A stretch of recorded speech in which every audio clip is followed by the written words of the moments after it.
Welcome back to RamZland. Today I want to show you how to make your own homemade low pressure sodium vapor lamp. Check this out.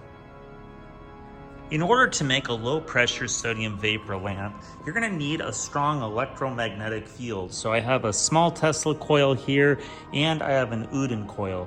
Then you're going to need a stand for your flask, a blowtorch to melt your sodium, and you're going to need a vacuum pump to create a low pressure chamber inside your flask. The first step is to select a small piece of sodium that I'm gonna cut with my spatula.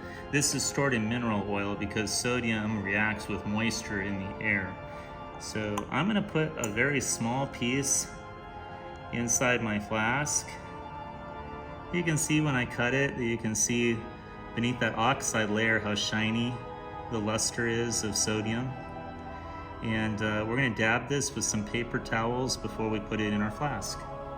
Okay, so I'm going to lower my piece of sodium into the flask, and I'm going to cap it, and I'm going to turn on my vacuum pump because I know that if I reduce the pressure in the flask, I'll reduce the boiling point of sodium, which is normally a little over 1600 degrees Fahrenheit.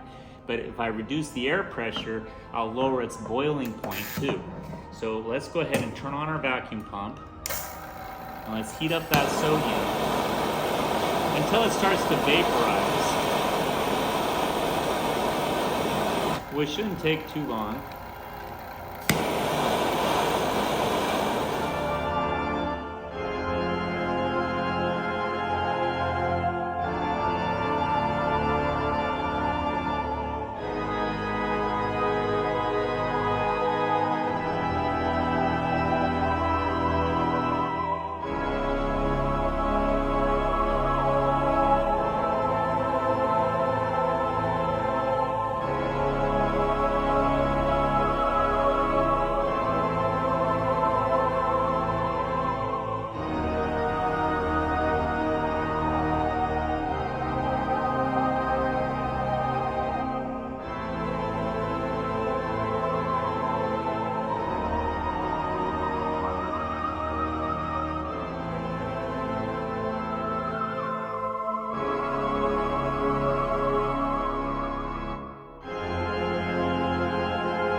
Okay, so how did I get the flask to glow? There's a couple things that happened here. When we vaporized the sodium, we had to get the sodium excited with an electromagnetic field, and my Uden coil worked really well for that. When I got the Uden coil close to the flask, the sodium vapor got excited and its electrons went to an outer energy level.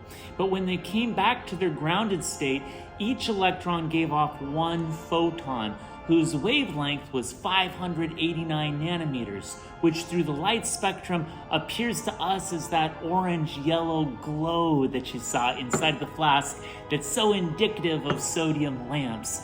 And that's how we got the flask to glow. We had to vaporize the sodium. It had to be in a low pressure container. That's why we had the vacuum pump, and needed a strong electromagnetic field. That's why we used the Uden coil.